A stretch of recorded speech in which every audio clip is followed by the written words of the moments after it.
오늘 본문 말씀 이제 드디어 솔로몬의 죽음과 죽음 직전에 나타났던 솔로몬의 실제 영적으로 타락한 모습이 이제 등장을 합니다.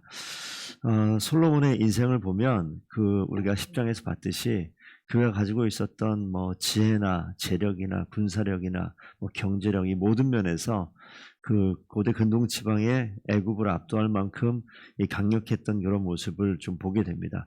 그 하나의 그 증거로 우리가 1장 읽었는데 솔로몬 왕이 바로의 딸 외에 많은 여인이 이렇게 나오는데 사실 솔로몬의 첫 번째 부인이라고 얘기하면 바로의 딸이 첫 번째 부인인 것처럼 등장을 해요. 그리고 오늘 그 3절 보면 후궁이 700이고 첩이 300명이다.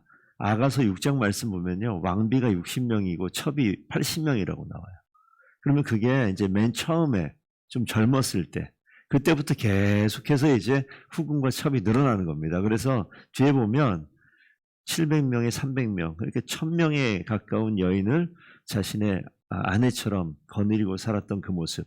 그러면 첫 번째 왕비는 이제 애굽의 바로의 딸이고, 오늘 뒤에 보면 이방의 많은 여인을 사랑하였다 하면서 이스라엘 중심으로 동서남북 사방에 있는 모든 나라의 어떠한 그냥 여자를 데려오진 않았겠죠.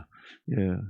우리가 예전에 이제 중국이 우리의 역사를 배우다 보면 많은 주변의 나라들의 공주들을 다 그 공주를 데려갈 때 보면 그냥 멀쩡한 나라가 그냥 중국의 자기 딸을 이렇게 아내로 첩으로 이렇게 보내지 않습니다.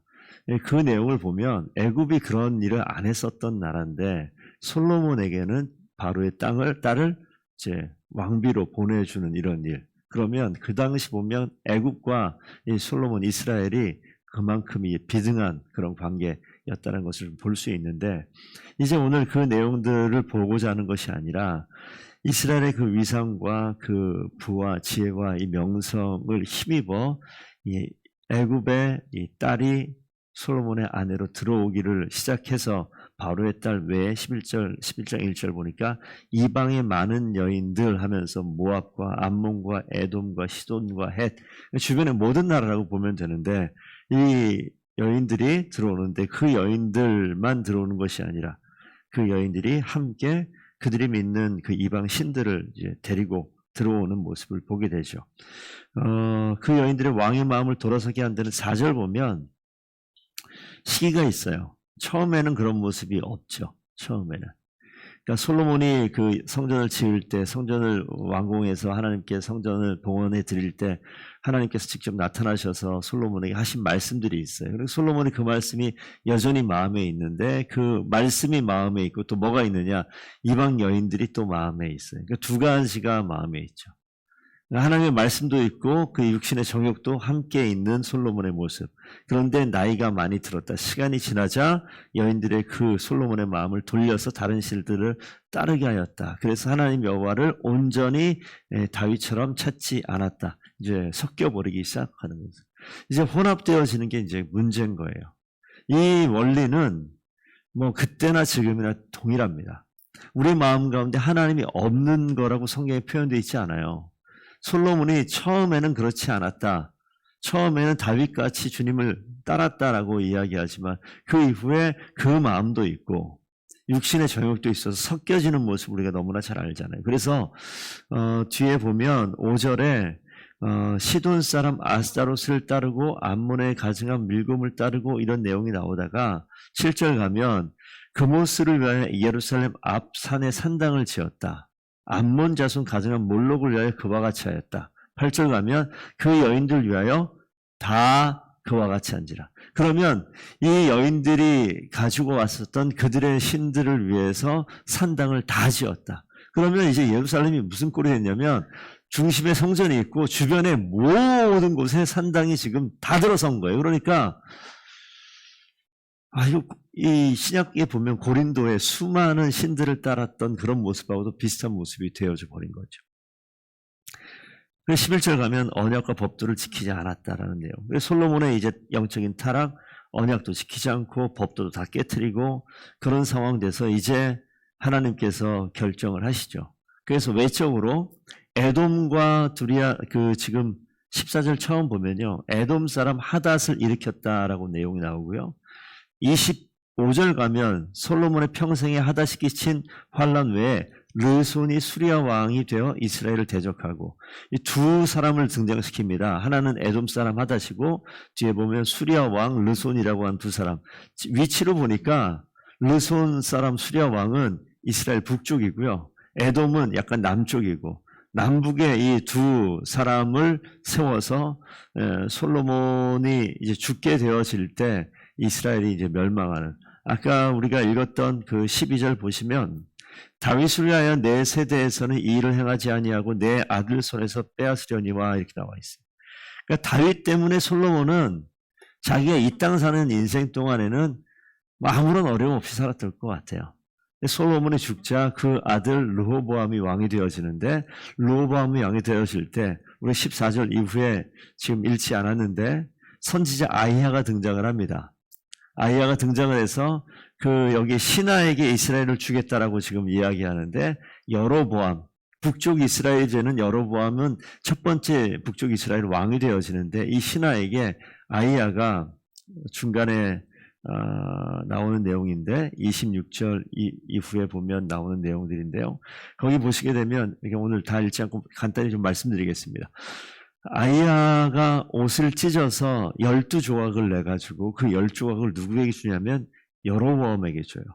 여로보암에게 주는 그 사건이 등장을 합니다. 이게 이제 26절 이후에 나타나는 내용인데 26절 솔로몬의 신하 느밧의 아들 여로보암이 또한 손을 들어 왕을 대적하였으니 그 내면 이스라엘 내부에서는 여로보암이 솔로몬을 대적하는 모습이 나타나고 북쪽에서는 르손이 대적을 하고 남쪽에서는 에돔 사람 하닷이 대적을 하고 이 두 내용을 보면요. 에돔 사람 하닷은 다윗이 왕이었을 때 요압이 등장하는 그 상황 속에서 다 에돔이 진멸당하고 쫓겨나가서 어디로 가냐면 애굽으로 피신해 있던 사람이에요. 근데 솔로몬과 다윗과 요압이 죽었다는 말을 듣고 이제 힘을 모아서 자신의 땅을 독립전쟁하는 거죠. 에돔에 다시 자신의 나라를 세우기 위해서. 근데 이 에돔이 보시게 되면 이 바로와 동서지간으로 성경에 나와요. 바로의 왕비 지금 뒤에 이름이 그 아내가 어디 나오죠? 19절 보면 하닷이 바로의 눈앞에 크게 은총을 얻었으므로 이 상황을 보시면 에돔에 멸망하면서 에돔의 왕자뻘 되는 사람이 애굽으로 망명한 거예요. 근데 이 하닷이 바로 왕의 눈에 들었다고 했어요. 그래서 어떻게 은총을 베푸냐면 자기의 처제를 하닷의 부인으로 줍니다. 그러니까 자신의 처제를 하닷에게 부인을 줬다는 것은 자신하고 그 하닷이 동서지간이 되는 거잖아요. 아주 가까운 데 둔 겁니다. 그리고 애굽에 계속 머물길 원했어요. 따지고 보면 마치 모세와 비슷하게 어렸을 때 하닷이 애굽의 족속은 아니지만 왕궁에서 커요.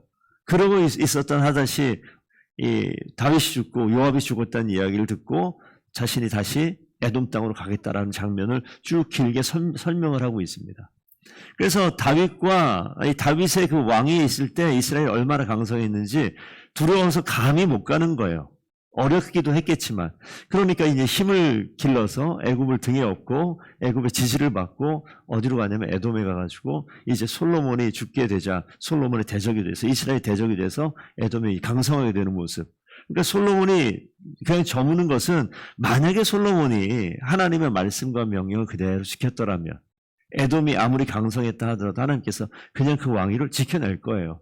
그런데 솔로몬이 타락하자 하나님께서는 이방 민족과 그 내부에 에브라임 지파에 있는 지금 여로보암을 세워서 무슨 일 합니까? 이스라엘을 둘로 나눠버리죠. 그런데 솔로몬에게는 한 지파, 나머지에게는 10지파. 이 한 지파 안에는 유다와 베냐민인데 유다 지파 이 영역 가운데 베냐민이 거의 속해 있어요. 그래서 이 두 개를 하나로 묶어서 한 지파라고 이야기합니다.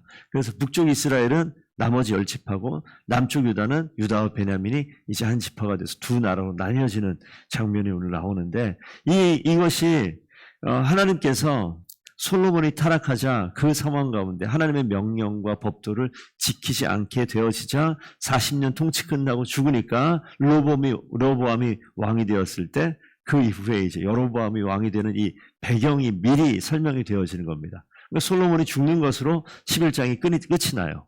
근데 솔로몬이 죽지만 그 다음은 그럼 어떻게 될까요? 이제 르호보암과 여로보암, 북쪽 이스라엘과 남쪽 유다가 갈라지는 그런 장면이 등장을 하겠죠. 오늘 이 배경 가운데 중요한 게 무엇일까? 한결같이 마음을 지키는 것. 적어도 우리 신앙적으로 봤을 때 솔로몬은 하나님을 정말 사랑했었던 사람이에요. 그죠? 그리고 하나님의 성전을, 아버지의 뜻을 이어서 성전을 다 완공을 하고 하나님께서 나타나서 솔로몬에게 약속을 하고 뭘 구했어요? 뭐 군사력, 힘 이런 거 아니고 지혜 구했잖아요. 그랬더니 지혜와 더불어서 군사력도 주고 명예도 주고 모든 재와 재산과 부와 명예 다 준 거잖아요.